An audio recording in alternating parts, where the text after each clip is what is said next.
Trump तो पहले ही तब से हिले हुए हैं जब से मोदी, पुतिन और जिनपिंग को एक साथ हंसते खिलखिलाते देखा होगा। अब जब जिनपिंग अपना शक्ति प्रदर्शन करेंगे तो ट्रंप को और तगड़े झटके लगेंगे, क्योंकि चीन की विक्ट्री डे परेड में ऐसे ऐसे देशों के राष्ट्राध्यक्ष शामिल होंगे जो ट्रंप और अमेरिका के कट्टर दुश्मन हैं। चीन की विक्ट्री डे परेड में बड़े बड़े नेता आ रहे हैं, लेकिन पीएम मोदी क्यों इस परेड के लिए चीन में नहीं रुके, वो क्यों इसमें शामिल नहीं हो गए, किस दोस्त के लिए नरेंद्र मोदी ने इस बड़े मंच से मुंह मोड़ लिया, वो भी आपको बताऊंगा। यह भी दिखाऊंगा कि एससीओ में पीएम मोदी के सामने शहबाज शरीफ की घनघोर बेइज्जती के बाद फर्जी फील्ड मार्शल पाकिस्तान वाला मुनीर वो चीन क्यों गया है। लेकिन पहले ये जो धमाकेदार शक्ति प्रदर्शन है, पहले मोदी, पुतिन और जिनपिंग वाला, और अब ये जरा इसका ट्रेलर देखिए। वैसे तो चीन पिछले 80 सालों से विक्ट्री डे परेड का आयोजन करता रहा, लेकिन इस बार चीन की विक्ट्री डे परेड कई मायनों में ग्रैंड बताई जा रही, क्योंकि इसका मकसद सिर्फ चीन की मिलिट्री पावर दिखाना नहीं है, बल्कि इस परेड में ट्रंप को सीधी चुनौती देने के मंसूबे दिख रहे हैं, जिसके बारे में आपको आगे बताऊंगा। लेकिन पहले चीन की विक्ट्री डे परेड की बात कर लेते हैं। सेकेंड वर्ल्ड वॉर के दौरान जापान के सरेंडर को चीन विक्ट्री डे के तौर पर मनाता है। हर साल 3 सितंबर को बीजिंग के थियानमेन स्क्वायर पर विक्ट्री डे परेड होती है, जिसके जरिए चीन अपनी सैन्य ताकत को दुनिया के सामने पेश करता है। चीन का दावा है कि इस बार वो अपने इतिहास की सबसे बड़ी विक्ट्री डे परेड करने वाला है। आप इस वक्त जो वीडियो देख रहे हैं, ये चीन की विक्ट्री डे परेड के ही पुराने वीडियो हैं, जिसमें तोप, गोले, टैंक, फाइटर जेट्स, मिसाइलों का कितना विशाल प्रदर्शन हो रहा है वो दिख रहा है। लेकिन इस बार कहा जा रहा है इससे भी बड़ा आयोजन चीन करने जा रहा है। आप ये वीडियो देखकर ही अंदाजा लगा लीजिए कि इस बार चीन की विक्ट्री डे परेड और कितनी बड़ी होने वाली है। लेकिन इस बार की विक्ट्री डे परेड सिर्फ हथियारों की बात नहीं है बॉस। वहां चीन ने जिन जिन को बुलाया है वो इसको ग्रैंड बना रही है, वो जियोपॉलिटिक्स के हिसाब से इसका बड़ा संदेश दे रही है। इसे लेकर चीन दावा कर रहा है कि ऐसी मिलिट्री डे परेड चीन क्या दुनिया में पहले कभी नहीं हुई हो। चीन की इस परेड में 10,000 सैनिक हिस्सा लेंगे और चीन कई ऐसे हथियारों को दुनिया के सामने लाएगा जिनको उसने अभी तक छिपा के रखा था। इस परेड में चीन अपने fighter jet, missile defence system और हाइपरसोनिक मिसाइलों का प्रदर्शन करने वाला है। लेकिन चीन पहली बार अपनी DF-26 intermediate range ballistic missile भी दुनिया के सामने प्रदर्शित कर सकता है, कहा जा रहा है। इसके अलावा चीन अपनी नई एंटी शिप मिसाइल यिंग का भी प्रदर्शन करेगा। इस बार परेड में चीन लेटेस्ट हथियारों जैसे underwater drone, laser defence system और नई पीढ़ी की परमाणु मिसाइलों का भी प्रदर्शन करेगा। चीन में एक तस्वीर बड़ी वायरल हो रही है। तस्वीर में तिरपाल से ढका हुआ एक विशाल वाहन दिखता है, ये देखिए। चाइनीज मीडिया दावा कर रही है कि यह चीन का लेजर डिफेंस सिस्टम है, जो शक्तिशाली लेजर के जरिए मिसाइल्स और ड्रोन्स को मार गिराने में सक्षम है। चीनी सेना का दावा है कि यह दुनिया का सबसे शक्तिशाली लेजर एयर डिफेंस सिस्टम है, जिसको चीन पहली बार दुनिया के सामने लेकर आएगा और दिखाएगा। लेजर डिफेंस सिस्टम नए जमाने का एयर डिफेंस सिस्टम होता है, जिसमें हाई पावर लेजर का इस्तेमाल होता है, जिसे जमीन पर तैनात किया जा सकता है। इस सिस्टम से निकलने वाली लेजर सैकड़ों किलोमीटर की रेंज तक लक्ष्य को भेद सकती है। जैसे ये आपको एनिमेटेड वीडियो के जरिए हम आपको समझा रहे हैं, इस तरह का कुछ रहता है। इस डिफेंस सिस्टम की लेजर अपने टारगेट को तब तक गर्म करती है जब तक वो हवा में नष्ट ना हो जाए। देख रहे हैं कैसे एक साथ वो पतली पतली लेजर लाइट जैसे होती है वो निकलती है और धाड़ धाड़ धाड़ फोड़ देती है। इस सैन्य प्रदर्शन के जरिए शी जिनपिंग अमेरिका समेत पश्चिमी देशों को मैसेज देना चाहता है कि चीन से पंगा लेना इतना आसान काम नहीं। विक्ट्री डे परेड में चीन सिर्फ अपनी मिलिट्री पावर ही नहीं दिखा रहा, बल्कि शी जिनपिंग ने ट्रंप के सिर चढ़ा बुखार उतारने का भी पूरा इंतजाम किया है। ट्रंप ने पहले दावा किया था कि चीन ने उन्हें विक्ट्री डे परेड में आने का न्योता दिया, लेकिन चीन की तरफ से कहा गया है कि उसकी तरफ से ट्रंप को कोई इनवाइट भेजा ही नहीं गया, बल्कि चीन ने इस बार विक्ट्री डे परेड में ज्यादातर उन देशों के राष्ट्राध्यक्षों को बुलाया है जो अमेरिका का खुला विरोध करते हैं। आप देखिए कि एससीओ समिट में नरेंद्र मोदी, व्लादिमीर पुतिन और शी जिनपिंग की तिकड़ी को हाथ मिलाते देखकर पूरी दुनिया में चर्चा हो रही थी कि अरे भाई अब ट्रंप का क्या होगा, क्योंकि व्लादिमीर पुतिन तो पहले ही चीन में है, जो एससीओ समिट के बाद अब चीन की विक्ट्री डे परेड में भी हिस्सा लेंगे। और ट्रंप के दुश्मन नॉर्थ कोरिया के supreme leader Kim Jong Un को भी चीन ने बुला लिया, वो भाई पहुंच गया है। 3 सितंबर को विक्ट्री डे परेड में जिनपिंग, पुतिन और किम जोंग उन जब एक मंच पर होंगे तो ट्रंप को शॉक लगना तय। जब दुनिया की इकोनॉमी तेल से चलती थी, तेल को ब्लैक गोल्ड कहा जाता था, लेकिन आज सेमीकंडक्टर चिप डिजिटल डायमंड है। यानी उन्होंने एक तरफ तो वहां अपनी भावनाओं को व्यक्त किया, लेकिन देश के लिए काम रोक दिया, ऐसा नहीं है। भारत मां के लिए क्या कर रहे हैं, अपनी मां की बात तो कर ही ली, लेकिन अपने भारत मां के लिए क्या कर रहे हैं, देश के लिए क्या किया है। पहली सेमीकंडक्टर चिप भारत की आ गई है, देखिए। सेमीकंडक्टर की दुनिया में एक बात कही जाती है, oil was black gold, but chips are digital diamonds. 21वीं शताब्दी की शक्ति छोटे सी चिप में सिमट करके रह गई है। ये चिप भले छोटी सी है, लेकिन इसमें दुनिया की प्रगति को बड़ी गति देने की ताकत है। पहली make in India semiconductor chip का लॉन्च होना, यह बहुत बड़ा मैसेज है ट्रंप और राहुल गांधी जैसे नेताओं को, जो इंडिया की इकोनॉमी को डेड बताते हैं। यही डेड इकोनॉमी आज सबसे तेज रफ्तार से आगे बढ़ रही है और इस रफ्तार को बढ़ाने के लिए जरूरी चीजें खुद बना भी रही है। पीएम नरेंद्र मोदी ने ट्रंप के टैरिफ के जवाब में आत्मनिर्भर भारत का जो नया अभियान शुरू किया, उसका असर दिखने लगा है। आज नरेंद्र मोदी ने जिस semiconductor chip Vikram 32 bit pro को लॉन्च किया, उसके बारे में आपको बताता हूं। यह सेमीकंडक्टर चिप ऐसी है जो बेहद मुश्किल और कठिन परिस्थितियों में भी काम कर सकती है। यह चिप हाई मेमोरी हैंडलिंग और कॉम्प्लेक्स इंस्ट्रक्शंस को भी प्रोसेस करने में सक्षम है। इस चिप का 16 बिट वर्जन 2019 से इसरो इस्तेमाल कर रहा है, अब इसे अपग्रेड किया गया है। विक्रम चिप को इसरो के सेमीकंडक्टर लैब मोहाली में बनाया गया है। 32 बिट आर्किटेक्चर होने से एक बार में ज्यादा डेटा प्रोसेस करता है। यह चिप ADA प्रोग्रामिंग लैंग्वेज को सपोर्ट करती है, जो एरोस्पेस सिस्टम के लिए जरूरी है। मिलिट्री ग्रेड क्वालिटी है, जिससे प्रोसेसर गर्मी, ठंड, कंपन, रेडिएशन सह सकती है। यह चिप -55 डिग्री से लेकर 125 डिग्री सेल्सियस तक के टेम्परेचर के रेंज में ऑपरेट कर सकती है। इसका इस्तेमाल सैटेलाइट और लॉन्च व्हीकल में भी किया जाएगा। डिफेंस और एनर्जी सेक्टर में भी इसका इस्तेमाल किया जा सकता है। PSLV C60 मिशन में इसका सफल टेस्ट भी किया जा चुका है। सेमीकंडक्टर को लेकर पीएम मोदी का जो विजन है, वह बहुत बड़ा है। पीएम मोदी भारत को सेमीकंडक्टर का सबसे बड़ा खिलाड़ी बनाना चाहते हैं।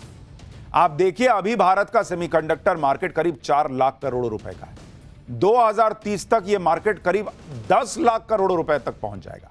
2021 में सेमीकंडक्टर मार्केट को बढ़ावा देने के लिए 76,000 करोड़ रुपए का निवेश हुआ। मकसद था कि सेमीकंडक्टर फैब्रिकेशन, डिजाइन और मैन्युफैक्चरिंग में तेजी आए।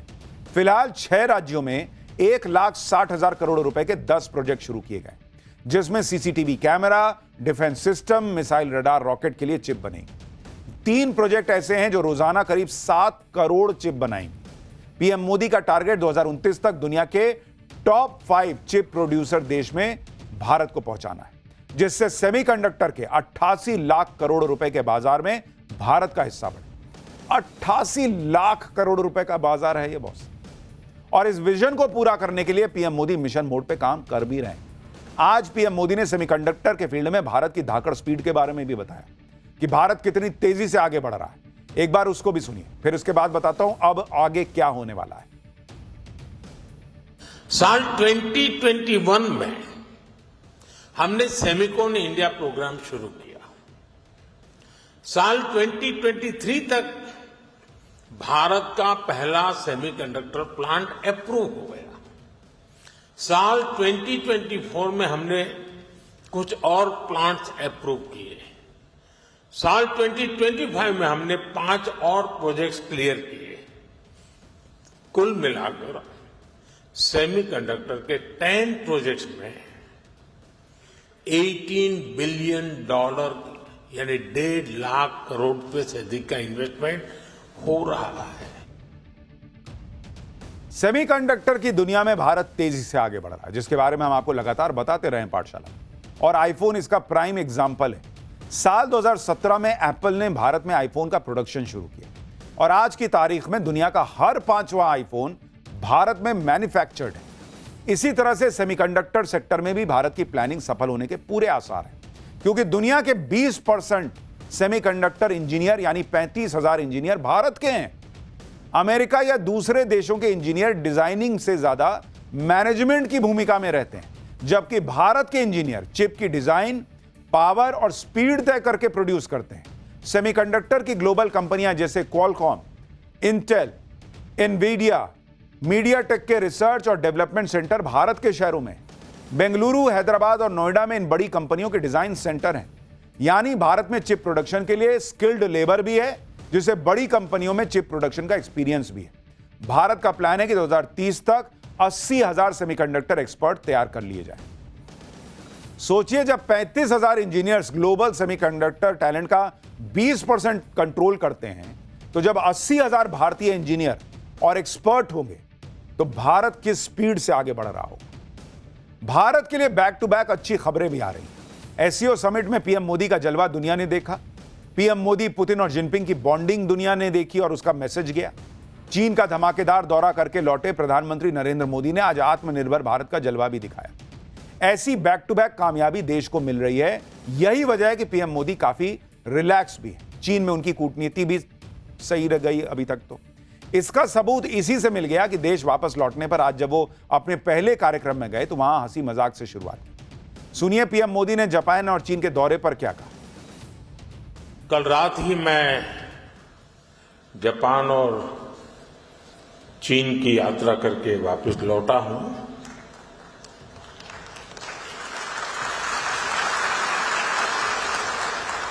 आप गया था इसकी ताली बजा रहे हो, आया हूं इसकी ताली बजा रहे हो।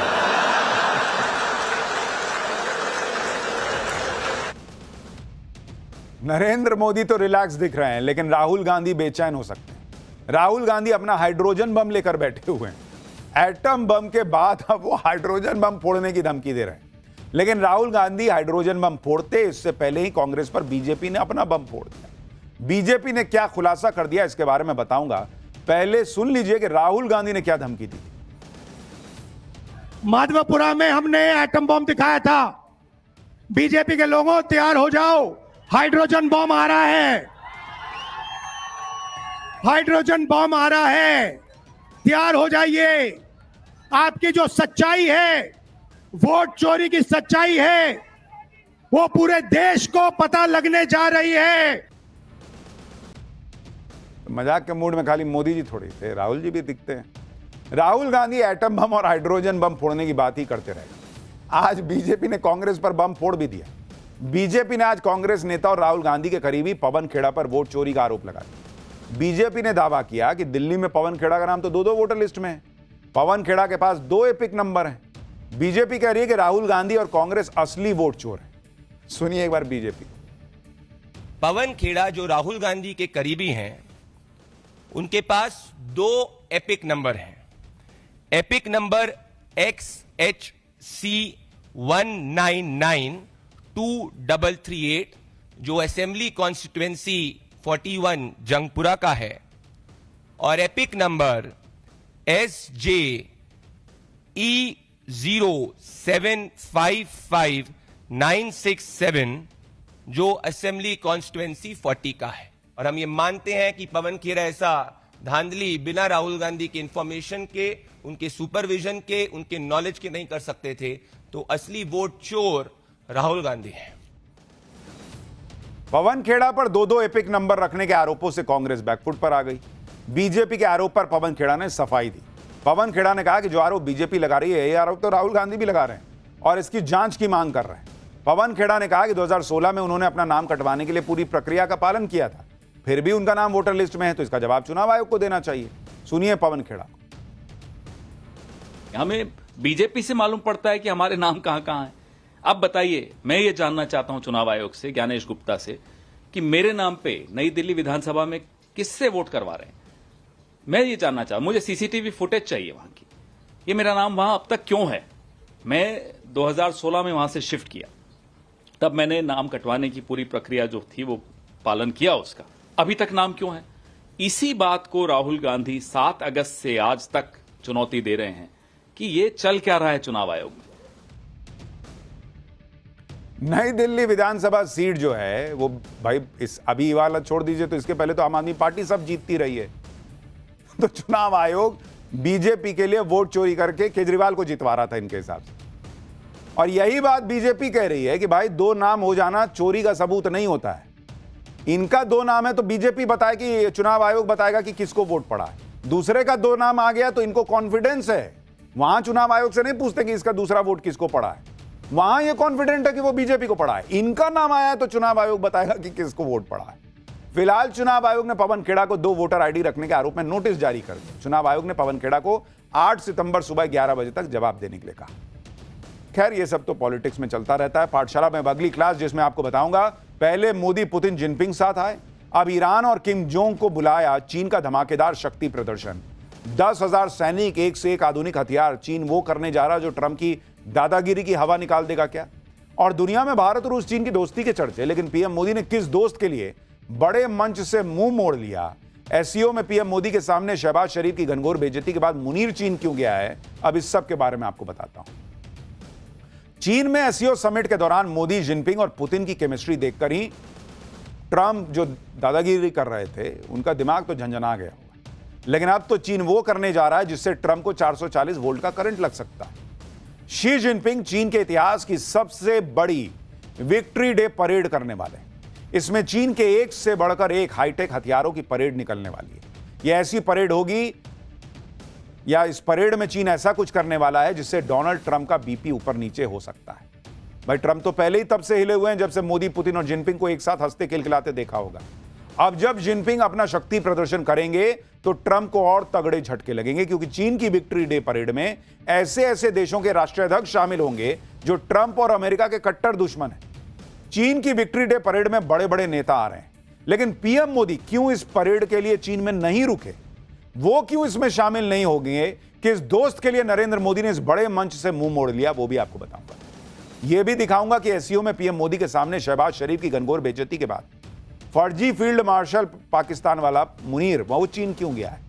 लेकिन पहले ये जो धमाकेदार शक्ति प्रदर्शन है, पहले मोदी, पुतिन और जिनपिंग वाला, और अब ये जरा इसका ट्रेलर देखिए। वैसे तो चीन पिछले 80 सालों से विक्ट्री डे परेड का आयोजन करता रहा, लेकिन इस बार चीन की विक्ट्री डे परेड कई मायनों में ग्रैंड बताई जा रही, क्योंकि इसका मकसद सिर्फ चीन की मिलिट्री पावर दिखाना नहीं है, बल्कि इस परेड में ट्रंप को सीधी चुनौती देने के मंसूबे दिख रहे हैं, जिसके बारे में आपको आगे बताऊंगा। लेकिन पहले चीन की विक्ट्री डे परेड की बात कर लेते हैं। सेकेंड वर्ल्ड वॉर के दौरान जापान के सरेंडर चीन विक्ट्री डे के तौर पर मनाता है। हर साल 3 सितंबर को बीजिंग के थियानमेन स्क्वायर पर विक्ट्री डे परेड होती है, जिसके जरिए चीन अपनी सैन्य ताकत को दुनिया के सामने पेश करता है। चीन का दावा है कि इस बार वो अपने इतिहास की सबसे बड़ी विक्ट्री डे परेड करने वाला है। आप इस वक्त जो वीडियो देख रहे हैं, ये चीन की विक्ट्री डे परेड के ही पुराने वीडियो हैं, जिसमें तोप, गोले, टैंक, फाइटर जेट्स, मिसाइलों का कितना विशाल प्रदर्शन हो रहा है वो दिख रहा है। लेकिन इस बार कहा जा रहा है इससे भी बड़ा आयोजन चीन करने जा रहा है। आप ये वीडियो देखकर ही अंदाजा लगा लीजिए कि इस बार चीन की विक्ट्री डे परेड और कितनी बड़ी होने वाली है। लेकिन इस बार की विक्ट्री डे परेड सिर्फ हथियारों की बात नहीं है बॉस। वहां चीन ने जिन जिन को बुलाया है वो इसको ग्रैंड बना रही है, वो जियोपॉलिटिक्स के हिसाब से इसका बड़ा संदेश दे रही है। इसे लेकर चीन दावा कर रहा है कि ऐसी मिलिट्री डे परेड चीन क्या दुनिया में पहले कभी नहीं हुई हो। चीन की इस परेड में 10,000 सैनिक हिस्सा लेंगे और चीन कई ऐसे हथियारों को दुनिया के सामने लाएगा जिनको उसने अभी तक छिपा के रखा था। इस परेड में चीन अपने fighter jet, missile defence system और हाइपरसोनिक मिसाइलों का प्रदर्शन करने वाला है। लेकिन चीन पहली बार अपनी DF-26 intermediate range ballistic missile भी दुनिया के सामने प्रदर्शित कर सकता है, कहा जा रहा है। इसके अलावा चीन अपनी नई एंटी शिप मिसाइल यिंग का भी प्रदर्शन करेगा। इस बार परेड में चीन लेटेस्ट हथियारों जैसे underwater drone, laser defence system और नई पीढ़ी की परमाणु मिसाइलों का भी प्रदर्शन करेगा। चीन में एक तस्वीर बड़ी वायरल हो रही है। तस्वीर में तिरपाल से ढका हुआ एक विशाल वाहन दिखता है, ये देखिए। चाइनीज मीडिया दावा कर रही है कि यह चीन का लेजर डिफेंस सिस्टम है, जो शक्तिशाली लेजर के जरिए मिसाइल्स और ड्रोन्स को मार गिराने में सक्षम है। चीनी सेना का दावा है कि यह दुनिया का सबसे शक्तिशाली लेजर एयर डिफेंस सिस्टम है, जिसको चीन पहली बार दुनिया के सामने लेकर आएगा और दिखाएगा। लेजर डिफेंस सिस्टम नए जमाने का एयर डिफेंस सिस्टम होता है, जिसमें हाई पावर लेजर का इस्तेमाल होता है, जिसे जमीन पर तैनात किया जा सकता है। इस सिस्टम से निकलने वाली लेजर सैकड़ों किलोमीटर की रेंज तक लक्ष्य को भेद सकती है। जैसे ये आपको एनिमेटेड वीडियो के जरिए हम आपको समझा रहे हैं, इस तरह का कुछ रहता है। इस डिफेंस सिस्टम की लेजर अपने टारगेट को तब तक गर्म करती है जब तक वो हवा में नष्ट ना हो जाए। देख रहे हैं कैसे एक साथ वो पतली पतली लेजर लाइट जैसे होती है वो निकलती है और धाड़ धाड़ धाड़ फोड़ देती है। इस सैन्य प्रदर्शन के जरिए शी जिनपिंग अमेरिका समेत पश्चिमी देशों को मैसेज देना चाहता है कि चीन से पंगा लेना इतना आसान काम नहीं। विक्ट्री डे परेड में चीन सिर्फ अपनी मिलिट्री पावर ही नहीं दिखा रहा, बल्कि शी जिनपिंग ने ट्रंप के सिर चढ़ा बुखार उतारने का भी पूरा इंतजाम किया है। ट्रंप ने पहले दावा किया था कि चीन ने उन्हें विक्ट्री डे परेड में आने का न्योता दिया, लेकिन चीन की तरफ से कहा गया है कि उसकी तरफ से ट्रंप को कोई इनवाइट भेजा ही नहीं गया, बल्कि चीन ने इस बार विक्ट्री डे परेड